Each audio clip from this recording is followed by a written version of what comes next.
what is a little bit how we see innovation, actually what we do, success factors, and a few examples where I think health sector can benefit from industry.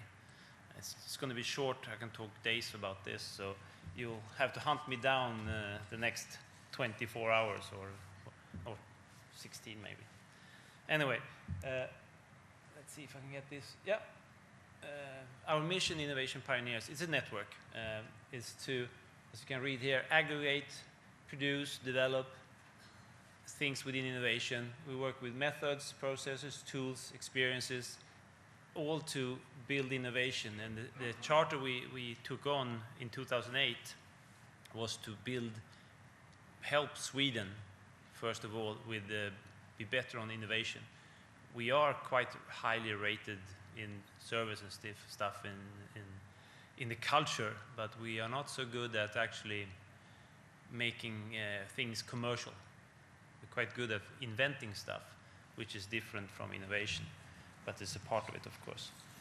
So this is just from our convention we had a couple of weeks ago, so you can see a little bit who's here. And there are, see if I can point with this. I don't know if you can see these logos here, but the whole network is run by kind of a core, we call them initiators, and there are some companies here I think you can recognize. We have the Absolute Company. Could be good to have them when you have parties.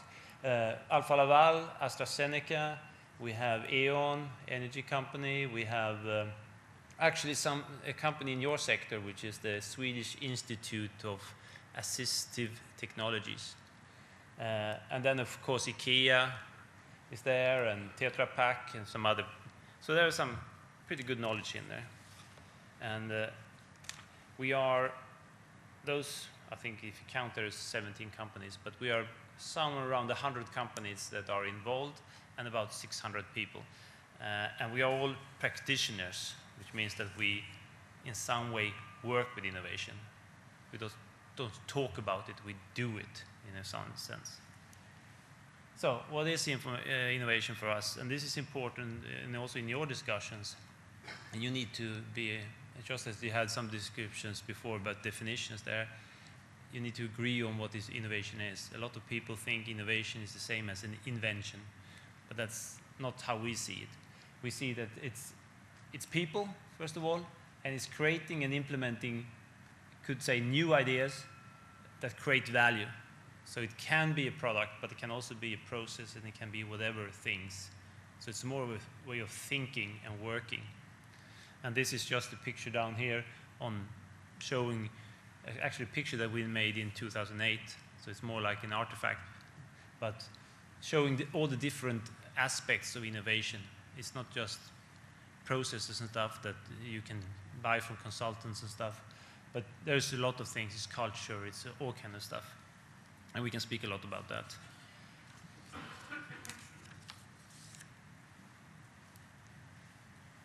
So, what we do in our network, we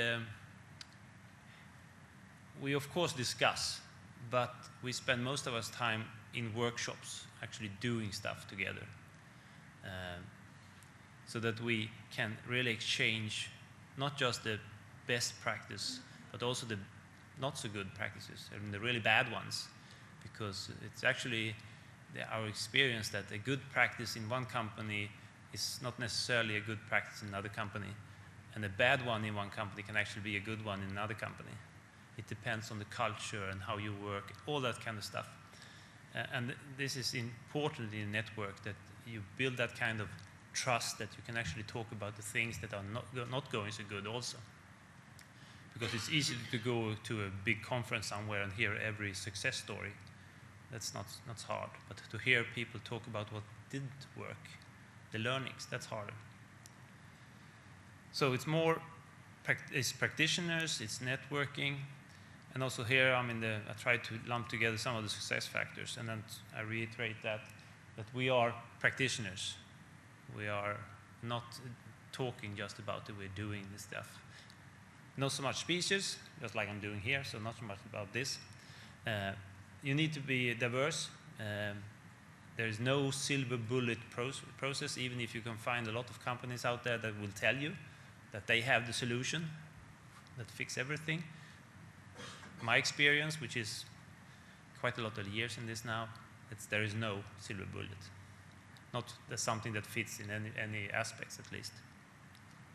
You need to be different. You need to have all kind of aspects in, and you really want, which is hard, of course, you really want the people in there that is not just saying yes, that they are thinking differently and actually saying no.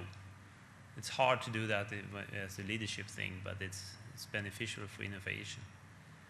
And as I said, both good and bad stuff.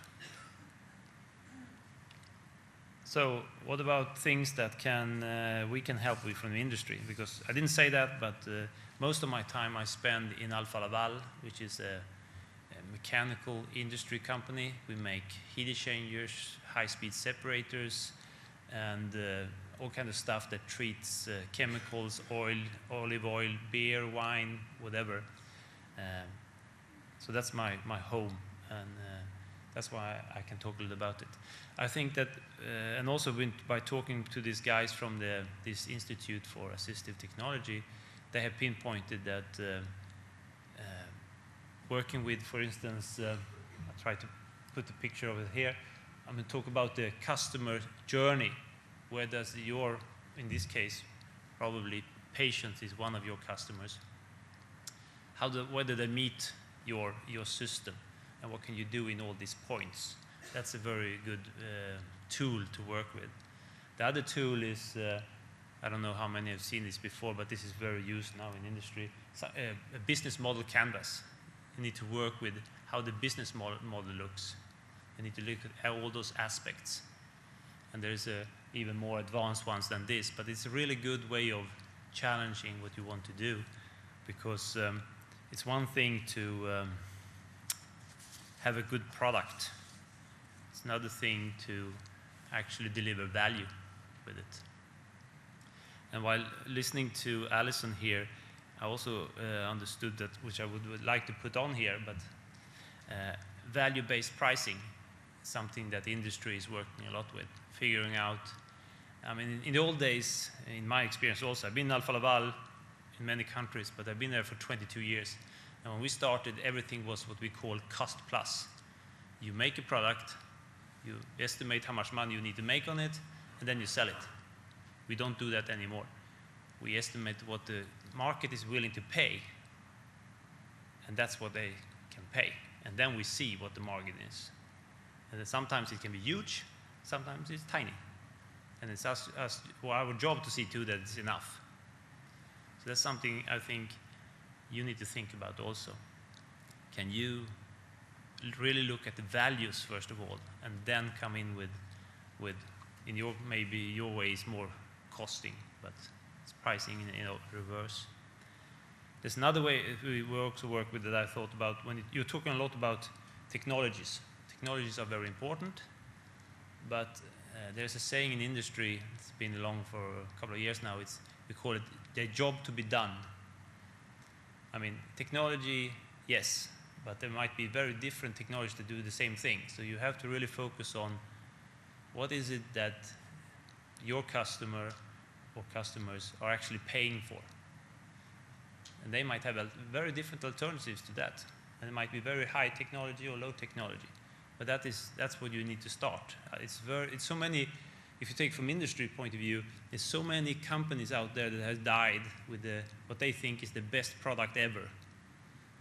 But they haven't thought through the business model or what it's actually going to do for the customer. And that's kind of also connects a little bit to what Robert said about here. Maybe not, and this is my opinion, maybe not the doctors is maybe not the best guys to figure out how the system should work.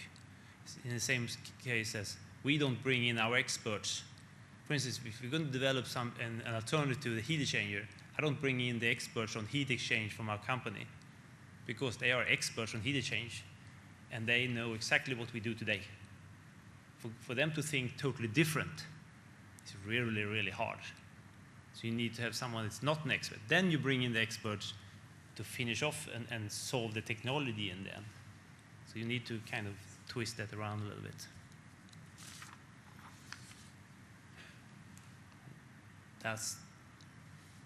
Now we have to do questions later.